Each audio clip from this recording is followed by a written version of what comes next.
Have you ever wondered how bicycles move, fans spin, and athletes perform amazing motions? Join us as we explore the science behind translational and rotational motion in everyday life. From the moment you leave your house in the morning, walk to school, ride a bicycle, play sports with friends, or simply turn on an electric fan, motion is constantly happening around you. But have you ever stopped to wonder how science explains these movements? Today, we will discover how two important types of motion, translational motion and rotational motion, help us understand many activities, technologies, and experiences in everyday Filipino life. As we explore these concepts, challenge yourself to observe, analyze, and connect what you learn with real situations around you, because science is not just found in textbooks, it is happening all around us. Imagine that it is Monday morning. You are walking toward your classroom carrying your bag. As you move from one location to another, your body changes position relative to your surroundings.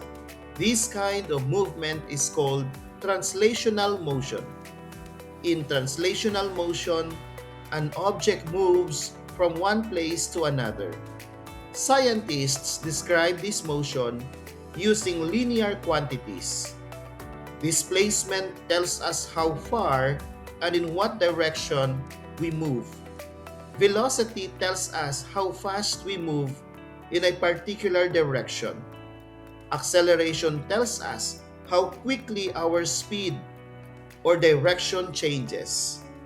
Every day, students experience translational motion while walking through hallways, running during physical education classes, or traveling to school. Now, let us look around the classroom.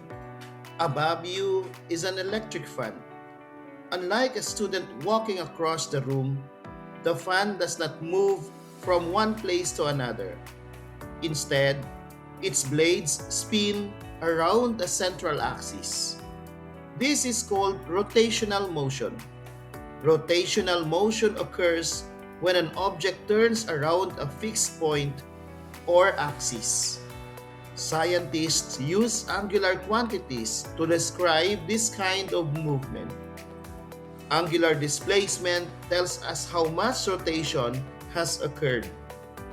Angular velocity tells us how fast an object rotates. Angular acceleration tells us how quickly the rotational speed changes. Every time a fan cools a classroom, a washing machine spins clothes, or a clock's hands move around its center, rotational motion is taking place. At first glance, translational and rotational motion seem very different. One moves from place to place, while the other spins around a fixed point. However, both describe movement and are often connected in fascinating ways. To understand this connection, let us investigate a situation familiar to many Filipino learners: a bicycle ride. Picture a student riding a bicycle along a barangay road on the way home from school.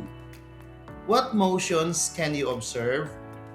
The entire bicycle moves forward, which is translational motion.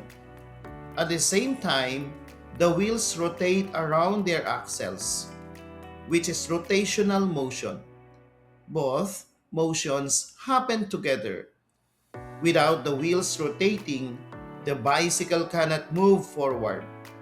The rotation of the wheels produces the translational motion of the bicycle. This relationship is one of the most practical examples of how linear and angular quantities work together in real life. Now, let us think like scientists. What happens when the cyclist pedals faster? The wheels rotate more quickly. As the angular velocity of the wheels increases, the forward velocity of the bicycle also increases. In other words, faster rotation results in greater forward speed. This simple observation reveals an important connection between rotational and translational motion. Engineers use this relationship when designing bicycles, motorcycles, vehicles, and many other machines. By understanding motion, they can make transportation safer, more efficient, and more comfortable. Motion is not only found in transportation, it is also present in sports and recreation. Think about a basketball player sprinting across the court during a game.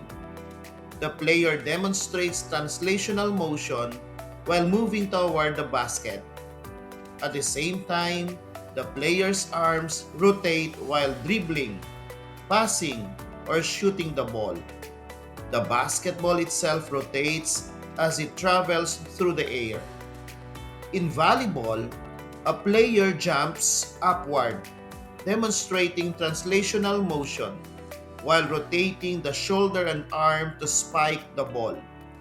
In dance performances, students move across the stage while simultaneously turning, twisting, and spinning their bodies. These examples show that many human movements combine both translational and rotational motion. Physics also connects with technology and engineering. Consider the automatic gates in schools, elevators in shopping malls, escalators, electric fans, bicycles, and even amusement park rides. Engineers must understand both translational and rotational motion to ensure that these systems work efficiently and safely. When designing a machine, they ask important questions. How fast should it move? How much should it rotate? How can energy be used efficiently? How can the design keep people safe?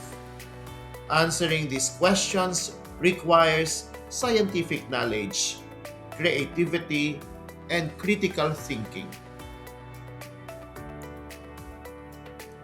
Now, let us take a closer look at our communities. In many parts of the Philippines, tricycles transport passengers from one place to another. The vehicle itself demonstrates translational motion as it moves along the road. Meanwhile, its wheels continuously rotate. Farmers using carts, fishermen operating boat motors, and workers using machinery all depend on systems that combine translational and rotational motion.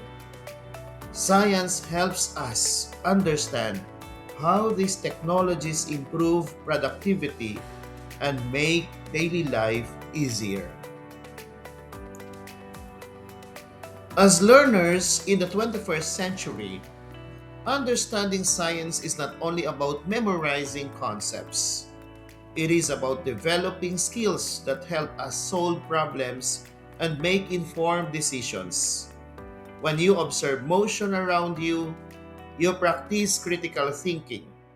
When you discuss your observations with classmates, you develop communication skills. When you work together to explain how machines function, you strengthen collaboration. When you imagine improvements to existing technologies, you exercise creativity and innovation.